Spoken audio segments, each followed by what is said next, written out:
ద్వితీయోపదేశకాండం 4వ అధ్యాయం 20వ వచనం చదువుకుందాం. చదవమ్మా. ఉండుటకై ఐగుప్తు దేశంలో నుండి ఆ ఇనుప కొలుములో నుండి మిమ్మల్ని రప్పించెను. చాలు, తలపైకెత్తండి ఒకసారి.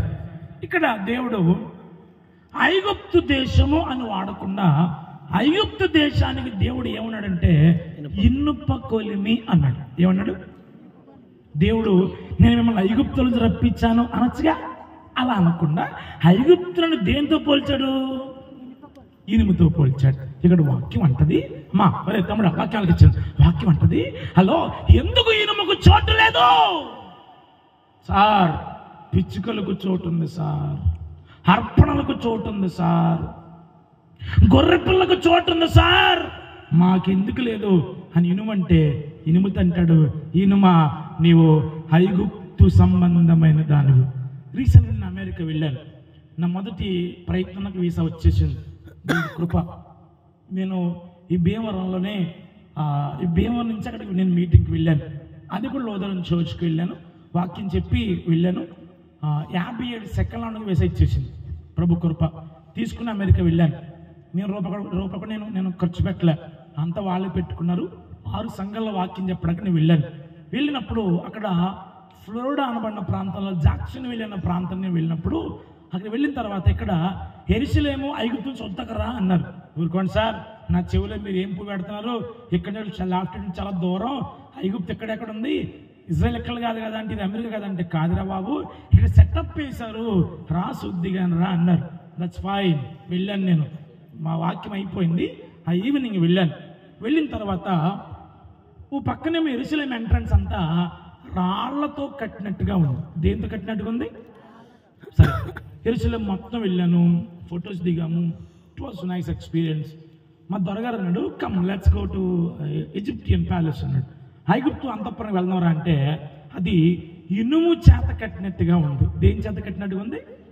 రైట్. మనకి బయట వచ్చిన వాళ్ళు ఏం చేస్తారంటే మన వీసా పాస్పోర్ట్ చెక్ చేస్తారు.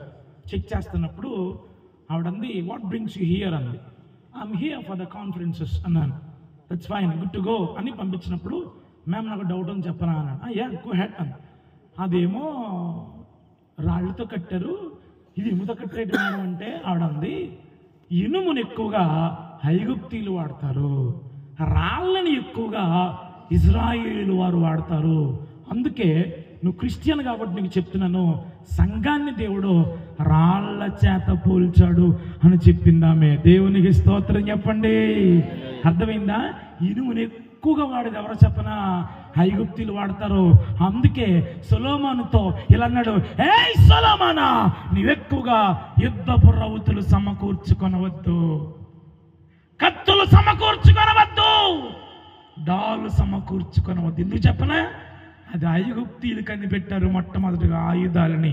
అందుకే ప్రభు అంటాడు, శక్తి చేత కాదు, బలము చేత కాదు, నా ఆత్మ చేత జరుగుతాయి కానీ నీ గుర్రపు బలము, నీ రౌతుల బలము, నీ ఖడ్గ బలము వలన కాదు.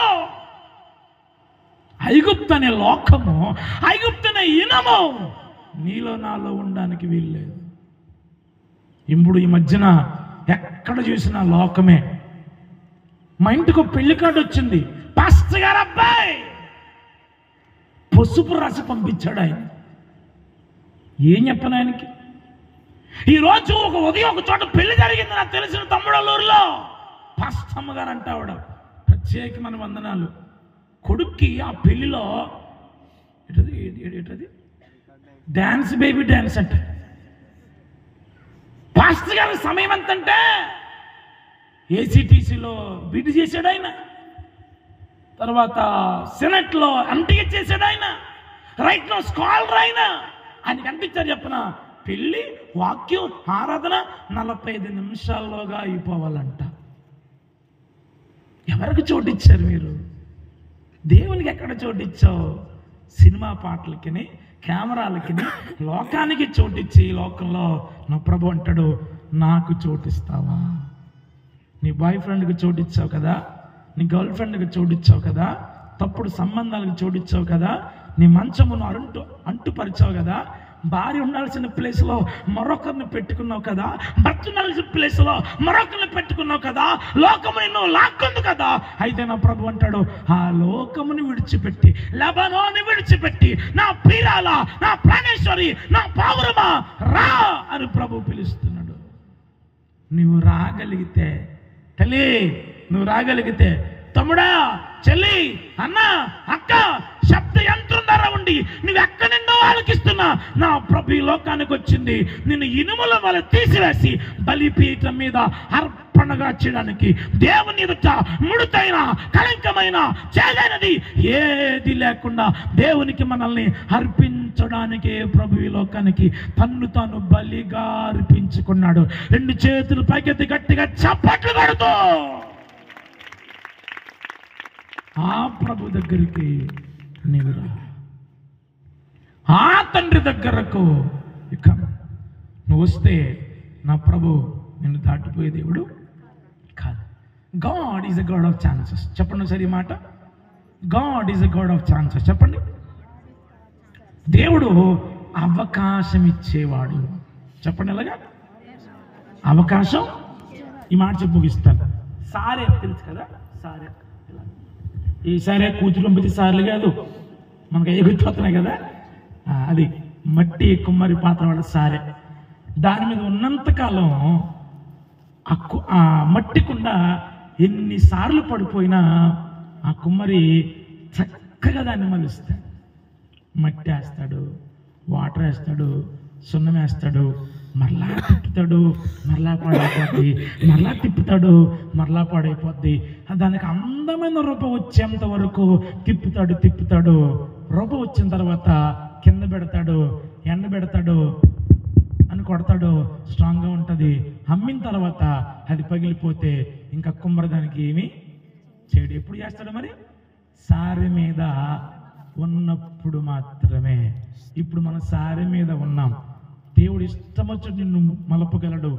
ఈ వయసులో, ఈ క్షణంలో ఇప్పుడు ప్రభుకు సమర్పించుకో.